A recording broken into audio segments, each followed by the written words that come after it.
በአሁን ሰዓት በጠቅላይ ሚኒስትርነት ነው የተቀመጡትን ጥያቄ ያለኝ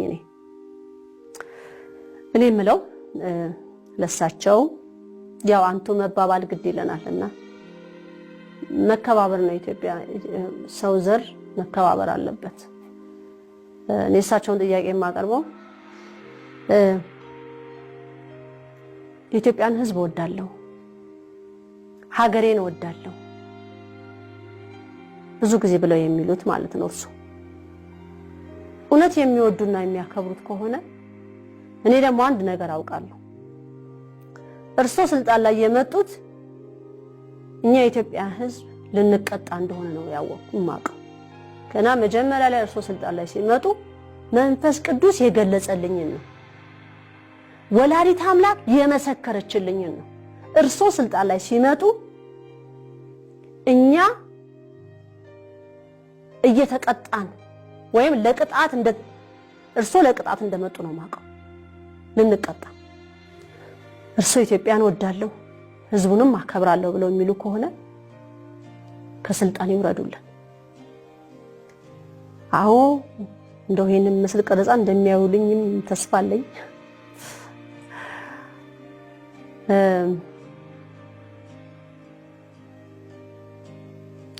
አይበቃም? ኢትዮጵያ ህዝብ አለቀሰ፣ ደምን ባለቀሰ። ይገባናል። ምንም ጥያቄ የለው። ክፋታችን፣ ተንኮላችን፣ ምቀኝነታችን፣ ጥላቻችን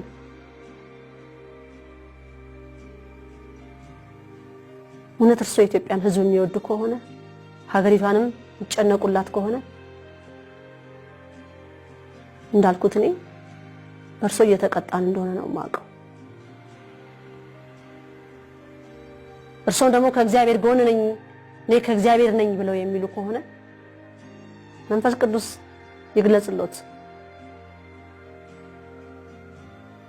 እኔ ይውረዱ ባይ ነኝ። ለህዝቡም ሰላም፣ ለእርሶም ሰላም። አምላክን ቢጠይቁት መልስ ይሰጡታል። አዎ እየቀጣኋቸው ነው ባንተ እንደሚሉት 100% እምነት ስላለኝ ነው። ይህችንም የጾም ጊዜ ጠይቄበታለሁ። ጾሜንም ከጨረስኩ በኋላ ለህዝብ ዛሬ መልእክት ቆሜ ማስተላለፍበት ምክንያት አንዱ ይሄ ነው።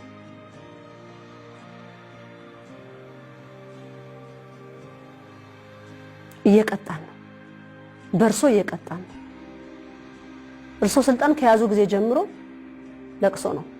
የኢትዮጵያ ህዝብ ቆሞ ሲያጨበጭብ፣ እኔ ግን ቀድሞ የተነገረኝ ለቅጣት እንደመጡ ነው ማቀው። እየተቀጣን ነው። አሁንም እርሶ እግዚአብሔርን የሚፈሩ ከሆነ እውነት ደግሞ የኢትዮጵያ ህዝብ ይብቃው ብለው የሚሉ ከሆነ ወደዋለሁ የኢትዮጵያን ህዝብ የሚሉ ከሆነ አይ አምላክ ሆይ በእኔ እየቀጣሃቸው ከሆነ ይብቃ ብለው እጆትን ወደ እግዚአብሔር ዘርግተው ስልጣኑትን ያስረክቡ። ይሄን ካደረጉ እውነትም የኢትዮጵያን ህዝብ ይወዳሉ፣ እውነትም ለሀገሪቷ ይቆረቆራሉ። በጉልበት ግን ከወረዱ ለእርሶም ጥሩ አይደለም። የእርሶ በሰላም መውረድ ለሌላም ሀገር አርአያ ይሆናሉ። በዙሪያዎት ያሉ መጽሐፍ ቅዱስን እናውቃለን የሚሉ ናቸው፣ እግዚአብሔርን እናውቃለን የሚሉ ናቸው። ስለምን ስለ እግዚአብሔር ቃል አይሰብኩት አይነግሮትም? ይቺ አንድ ተራ ሴት ከእግዚአብሔር መንፈስ ቅዱስ ተልኬ ነው የምናገረው ብዬ እየተናገርኩ ነው ያለሁት። የምንቀጣው ቅጣት በትክክል አንድና ሁለት የለውም፣ እየተቀጣን ነው። ህዝብ ግን ሊያውቅ አልቻለም። ህዝብ ለእግዚአብሔር መሰበር አቅቶታል። ጭፈራ ቤት ይሄድ ይጨፍር።